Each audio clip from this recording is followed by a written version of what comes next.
Drive ಮಾಡ್ತಿದ್ದ ಮಹಿಳೆ ಚಾಲನೆಯಲ್ಲಿದ್ದ Maruti Swift Dzire car ಏಕಾಏಕಿ ನಿಯಂತ್ರಣ ತಪ್ಪಿ ಬಸ್ ನಿಲ್ದಾಣಕ್ಕೆ ನುಗ್ಗಿದ ಘಟನೆ ಬೆಂಗಳೂರಿನ ಮಹದೇವಪುರ ಸಮೀಪದ ಸಿಂಗಯ್ಯನಪಾಳ್ಯದಲ್ಲಿ ನಡೆದಿದೆ. ಹೂಡಿ ಕಡೆಯಿಂದ ಟಿನ್ ಫ್ಯಾಕ್ಟರಿ ಕಡೆ ಬರ್ತಾ ಇದ್ದ ವೇಳೆ ಈ ಅವಘಡ ಸಂಭವಿಸಿದೆ.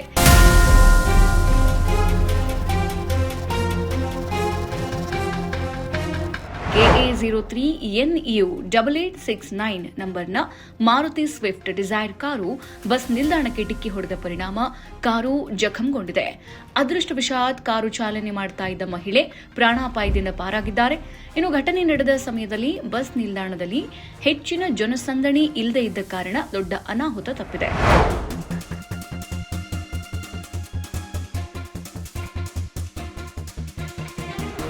ಸದ್ಯ ಅಪಘಾತದಿಂದ ಕೆಲ ಕಾಲ ರಸ್ತೆ ಸಂಚಾರ ದಟ್ಟಣೆ ಉಂಟಾಯಿತು. ಮಾಹಿತಿ ತಿಳಿತಾ ಇದ್ದಂತೆ ಕೆಆರ್ಪುರ ಸಂಚಾರ ಪೊಲೀಸರು ಸ್ಥಳಕ್ಕೆ ಆಗಮಿಸಿ ವಾಹನ ತೆರವುಗೊಳಿಸಿ ಸಂಚಾರ ಸುಗಮಗೊಳಿಸಿದರು. ಅಪಘಾತಕ್ಕೆ ನಿಖರ ಕಾರಣ ಏನು ಅನ್ನೋದ್ರ ಬಗ್ಗೆ ಪೊಲೀಸರು ತನಿಖೆಯನ್ನ ನಡೆಸ್ತಾ ಇದ್ದಾರೆ.